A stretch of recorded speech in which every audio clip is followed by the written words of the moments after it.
What's up, guys? I'm Frosty the Sandwich. Welcome to Marvel Rivals. I've been playing this game since it came out and having a blast, and I wanted to make a quick video about this game I had with Storm because she's one of my favorite characters to play right now, and I think she's really good if you play her the right way, which I will go over in this video. I'm not going to go in-depth on her individual abilities. If you want me to make a guide like that, I'd be more than happy to. Just let me know down in the comments.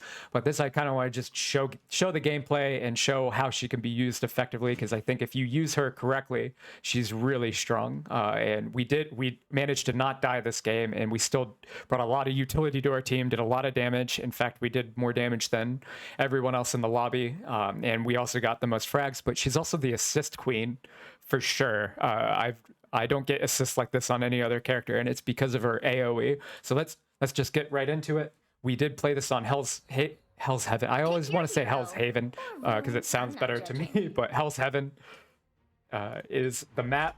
And one thing you're going to see us do immediately right off the bat is we're going to stay in storm mode, and we're going to pop our E so that we give our team a burst of mobility so we can maybe get to the point first and maybe get a better position over the enemy team.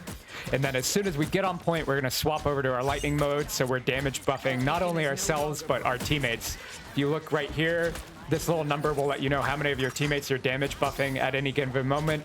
You want to try and maximize that number if you can, but you don't want to expose yourself. Another key to playing Storm in any flying character really is playing around cover. We never really want to poke out unless we have the numbers advantage and we're trying to clean people up like what just happened. As soon as you start seeing more than one or two of them on your screen, you need to duck behind cover and deny line of sight again.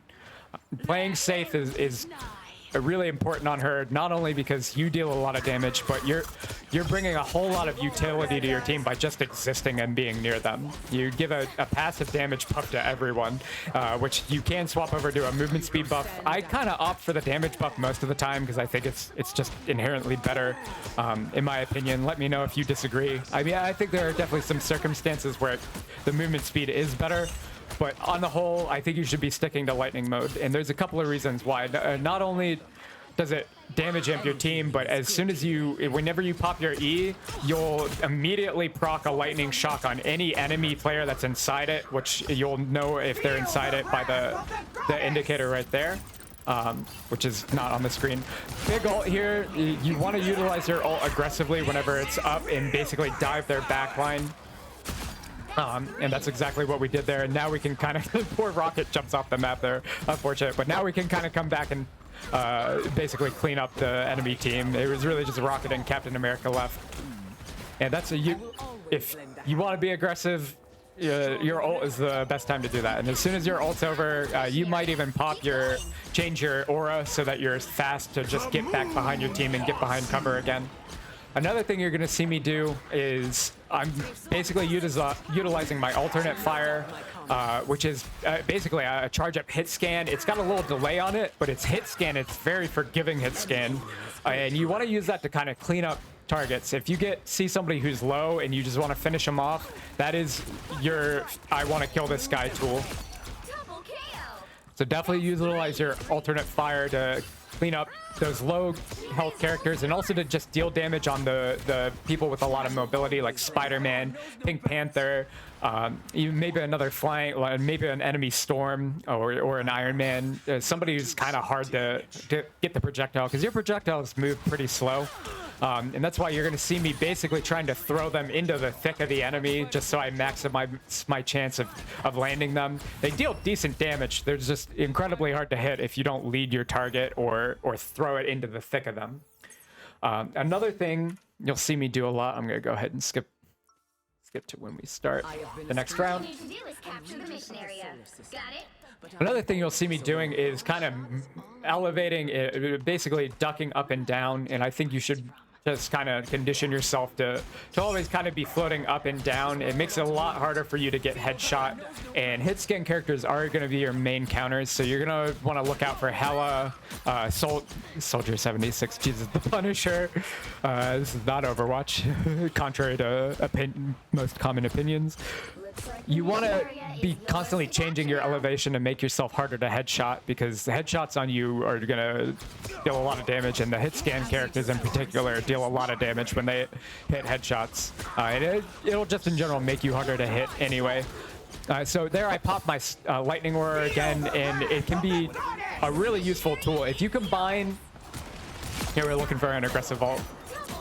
And another thing you'll note about the ult is you don't really want to ult like the entire enemy team. You kind of want to get a pick or two, maybe on a Luna, because Luna's ult basically counteracts your ult.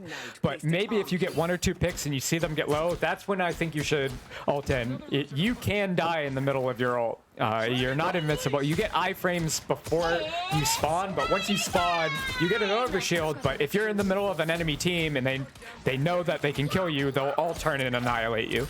So you do want to use it a little intelligently. You don't want to just ult the entire enemy team, unless maybe if somebody's backing you up with a shield or something like that. Then it might be doable. But otherwise, get a pick or two.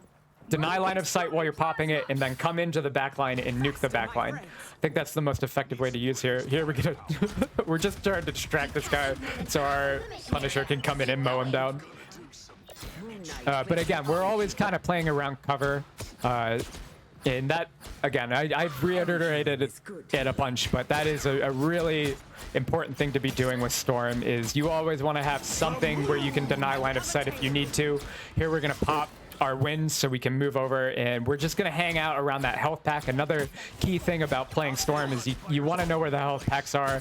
It's a little harder for healers to heal you because you're pretty mobile as Storm, and you're usually up in the air above their heads, so they're not necessarily going to be paying attention to you as much as maybe your frontline characters or the other DPS that are on the ground. Big ult by that shark there, and it looks like he's gonna go ahead and yeet them off the map. I've seen a lot of Jet players doing that. We'll see if that stays in the game. It seems a little broken to me, but it's also kind of hilarious, so I can't blame him for doing it. Yeah, one thing I'll note against characters that are super mobile, like Spider-Man. Spider-Man can also wreck you. Most people think of the hit scan characters when they think of countering Storm, but a good Spider-Man player will mess you up, and that's why you really want to utilize. Here we got a nice ult again. Sorry, I keep wanting to make a point about the AOE plus the alternate fire, and then I ult. So the AOE and the alternate fire can be really good at basically nuking down those mobile characters like Spider-Man, because as soon as you hit E, if your lightning aura is up, they'll immediately get shocked, and then you can follow that up with your alternate fire, which is hit scan, and it's a lot easier to hit Spider-Man. And you can absolutely clean up with Spider-Man that way. If he's got some damage on him, you'll usually need to land at least one of your projectiles, but assuming that happens or he's low from a teammate, utilize your AoE, because it's just free damage on him. You don't even have to aim it. It's just going to hit him if he's inside of it. So if he's comboing you, he's going to get hit with it, and then you use your alternate fire. And that's my best way of deterring characters that want to close the gap on you midair. And yeah, that was Storm. If you like this, please let me know. Like, comment, subscribe. Really helps me out. If you didn't like this, let me know why. Let me know what I could be doing better. I really enjoy playing this game, and I really like doing commentary like this. And the fact that it has a VOD review built into the game is really cool. I've been doing it for Deadlock already. I don't know if you like Deadlock, check out my Deadlock content. I made a guide about how to rank up in their new system. But other than that, I won't belabor the point. I really appreciate you guys watching this. Until next time, stay frosty.